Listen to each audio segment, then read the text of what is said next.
Praise the lord. దేవునికి మహిమ కలుగును గాక. క్రీస్తు యేసు నామంలో మీకు అందరికి శుభములు తెలియజేయుచున్నాను. దేవుడు మనతో మాట్లాడుతున్న కొన్ని మాటలు. ఏలయనగా ఆశగల ప్రాణంను ఆయన తృప్తిపరిచి ఉన్నాడు. కీర్తనలు 107:9 హల్లెలూయా. దేవుడు ఆశగల ప్రాణంను తృప్తిపరుస్తానని చెప్తున్నారండి.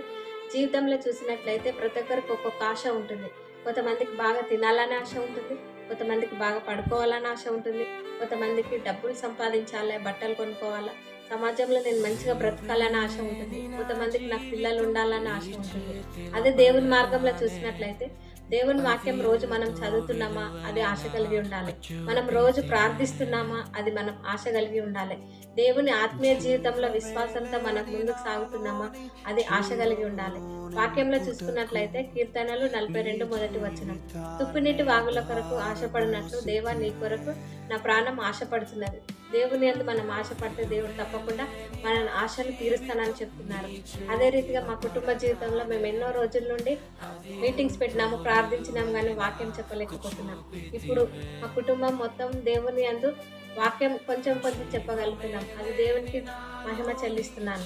అదే రీతిగా ఎంతో మంది దైవ సేవకులు సేవ చేయాలని ఎంతో మంది ప్రయాసపడుతున్నారు, కానీ చేయలేకపోతున్నారు. దైవజనుల కోసం మనం అందరం ప్రార్థించాలి.